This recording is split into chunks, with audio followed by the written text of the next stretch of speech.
Түбі бір түркі тілі дегенді жиі естиміз. Бұл тіркес Батыс Қытай мен Сібірден оңтүстік шығыс Еуропаға дейін созылып жатқан аумақты мекендейтін халықтардың ежелде бір тектен тарағанын, бір тілде сөйлегенін аңғартады. Тек түркі не көне түркі деп аталатын осы тілді Томирис фильмінен естіген едік. Ордаңа оралғаныңа қуаныштымын. Бірақ қиыны.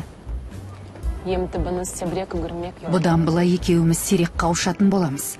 Әрине түбі бір болса да, қазіргі туыстас түркі халықтарының тілдері уақыт өте өзгеріске ұшырап, дамып өз алдына жаңаша рең алған. Өйткені түрлі тарихи жағдай, көршілес елдермен ықпалдастық тілдердің дамуын жаңа бағытқа бұратыны анық. Сондықтан ғалымдар түркі тілдерін топтастырғанда, олардың грамматикалық ұқсастығын ғана емес, сол тілде сөйлейтін халықтардың тарихи, географиялық жақындығын да ескере отырып, әртүрлі жүктеген.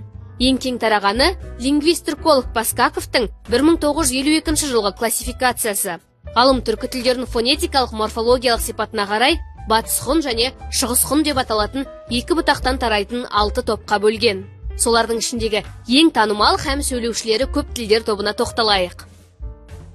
Қазақ тілі түркі тілдерінің қыпшақ тобына кіреді. Бұл топтағы татар, башқұрт тілдері қыпшақ-бұлғар топшасына, қарайым-қарашай-балқар, қырым-татары, құрымшақ тілдері батыс қыпшақ топшасына, қазақ-ноғай қарақалпақ тілдері қыпшақ-ноғай топшасына жатады. Олардың негізгі фонетикалық белгілері қосымшаларында еріндік дауыстылардың қолданылмауы және ерін үндестігінің әлсіздігі.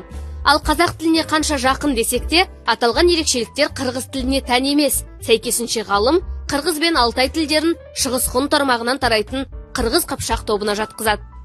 Түркі тілінің оғыз тобы батыс және орталық Азияда, шығыс Еуропада таралған. Оған түрік, Әзірбайжан, түрікмен, ғағауыз, Хорасан тілдері жатады. Негізгі ерекшеліктерінің бірі Т-К тәрізді қатаң дауыссыздардың сөз басында келгенде ұяңдануы.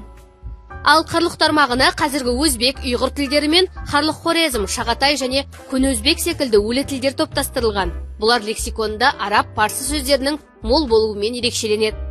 Бұдан бөлек түркі тілдерінің батыс тармағына кіретін бұлғар тобында бұлғар, хазар, шуваш тілдері, шығыс тармағына кіретін ұйғыр тобында саха, хакас, шор тілдері бар.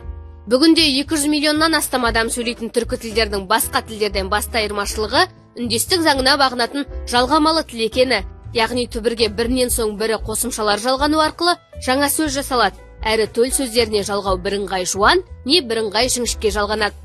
Қызығы, кейбір ғалымдар түркі тілдерін Алтай метатіл жүйесіне жатады деп топшылайды. Тіпті тіл үйренушілерде осы жүйеге кіретін жапон тілі мен түркі тілдерінің сөйлем құрылысында ұқсастық барын байқаған. Бірақ олардың лингвогенетикалық байланысы әлі нақты дәйектелген жоқ.